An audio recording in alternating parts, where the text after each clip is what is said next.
It's been a while since the last time, so it might not fit. Don't worry, we'll make it work. Just relax. I said this to my ex-wife, whom I thought I had parted with, as she looked worriedly at me. Think it'll fit? It just barely did. Sharing this conversation with my ex-wife, I cherished this happy moment and couldn't help but smile. My name is Matt. I work in IT. Feeling the strain of sitting at a computer every day, I've recently started walking a block to get some exercise. Today, I left work early, and the sky is bathed in the colors of the setting sun. Walking down a quiet main street, I caught a glimpse of my reflection in a shop window. I made a wry smile at my slightly wrinkled suit and checked my hair. There was an empty earrings hole. Maybe it's starting to close up.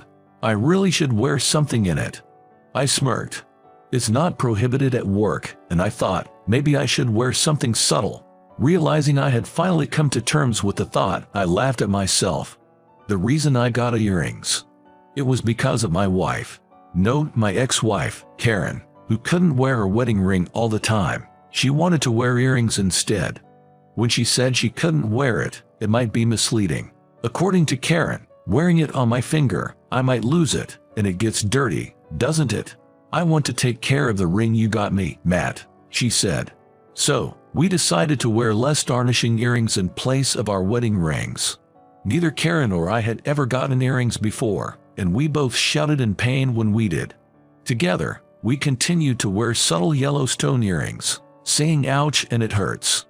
To say it myself might sound boastful, but Karen is stunningly beautiful, kind-hearted, and responsible. We attended the same college, and she even led a club. We dated from our college years, and she's always been there, pulling me along, and that's how I fell for her. After getting jogs, we get married and lived happily for 3 years. To clarify, it's not that we grew to dislike each other and then divorced. The reason for our divorce was, in a way, a difference in values or perspective. To put it simply, intimacy faded. In our 3rd year of marriage, we both settled down at work and I wanted kids soon. Karen said she loved children, and I believed ours would be adorable. But just as I had that thought, Karen began to distance herself from me. I thought it might be an emotional or physical problem on my end, so I initially dismissed it. But when it became clear that she was avoiding intimacy, I decided to talk to Karen. Karen, you've been avoiding me lately. Can you tell me why? Huh? You know, communication shouldn't be one-sided. If I've done something to upset you, I'd like to fix it. At that time, I thought there might be an issue with me. The two of us get along well, and Karen is always sweet to me. So I thought, maybe, it's a matter of technique. But then, I received an unexpected response from Karen. It's not that you have a problem. Really? Yes, I'm sorry, I should have talked to you. You see, I don't want kids. I felt like I'd been struck by lightning. Maybe it's old-fashioned, but I thought having kids after getting married was the norm. But you like kids, right? You used to volunteer and play with them. I love kids, but I don't want one of my own. I'm sorry. I knew you wanted kids, and I couldn't say it. I thought maybe after we got married, I'd want them, but I just can't. This is my fault too, but we didn't have a proper discussion about the child. I just assumed Karen wanted them too. I know I messed up now, but I didn't think so at the time. I love Karen, of course. But is there a point in a marriage without children? I started to think that it wouldn't be different from just being lovers. We talked about it many times after, but we never saw eye to eye. If we stayed together, I feared we'd grow resentful and end up hating each other. So, wanting to avoid that toxic environment, we divorced. I'm grateful it happened before we started despising each other. But I was lonely. And because of that, I took off the earring I wore with Karen. Along with the ring. The earring hole from before our marriage hasn't fully closed yet, perhaps because I wore it for so long. It's been a year since our divorce. Maybe it's time to move on. With that thought, I headed to a jewelry store to buy a new piece. Why not a general store? It felt awkward to enter one alone as a man. In a jewelry store, it's easy to pretend I'm buying a gift for a girlfriend, and I thought if I'm going to wear something, it might as well be good quality. Inside the jewelry store, There were sparkling gems everywhere. In one corner, there was a earring section. I wanted something simple like before, with a stone. While browsing, a sales clerk approached me. "Can I help you find something?" "Oh, yes, I'm looking for a simple earring." "Wait." To my surprise, the sales associate was Karen. She seemed just as shocked. Apparently, she had switched jobs and now works here. "It's been a while." "A year, have you been?" "Oh, you too. Did you change your makeup?" "I adjusted it for work. And you? It seems like you didn't iron your suit. It's all wrinkled." After a long separation and having not spoken since our divorce, Karen and I were able to talk just like before. I had bought a new earring, this time with an orange stone, and glanced at the store's clock. It was exactly 5 p.m. It seemed Karen was just getting off work. "How about dinner? There's a new Italian place nearby." "Oh, I've been curious about that place. Let's go." Karen and I entered the restaurant together. Having been a year since we last met, we spent our time reminiscing about the good old days, talking about work, sharing stories of our blunders. Even though we sat down for dinner, we got so caught up in our conversation that before we knew it, it was pitch dark outside. I really should head home, but to be honest, I feel like there's so much more to talk about. It seemed Karen felt the same as she invited. "Why don't you come over to my place? It's close by." I didn't have a reason to refuse, and it didn't seem like Karen had a new boyfriend. With both of us having the day off tomorrow, I ended up staying at Karen's. Things might have progressed quickly, but considering we spent 3 years of married life together, it just felt natural. We talked until the next day. So, one of my juniors mistook gravy for coffee. It was hilarious. I burst out laughing. "Haha, why do you even have gravy at work?" It felt good.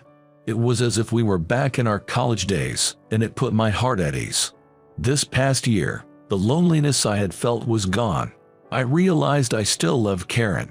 And now, I see how selfish my thinking was back then. "Karen." "Joe, what's up?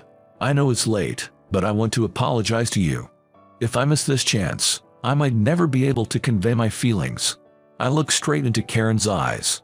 Karen seemed to have an idea of what I was about to say as she gazed back at me.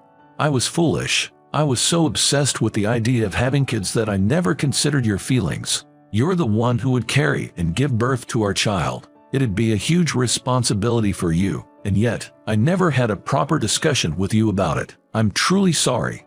I bowed my head to Karen. Being able to talk to her again made me realize the significance of her presence in my life. At this point, even if we didn't have kids, as long as I can be with Karen again, that's all I want. I also wanted to talk about that, and Matt, I owe you an apology too. I was scared to tell you the real reason I didn't want children. Karen began to speak softly. "You know I have a younger sister, right?" "Yeah, there's quite an age gap between you two, right?" 6 years. When I was 6, I heard her." The story from when Karen was 6 years old continued. Karen deeply adored her newborn baby sister. One day, when their mom stepped out briefly, the baby began to cry. Back then, I thought she was missing mom and felt lonely, so even though I was told not to, I wanted to comfort her and picked her up. However, a 6-year-old girl can't suddenly carry a 2 or 3-month-old baby.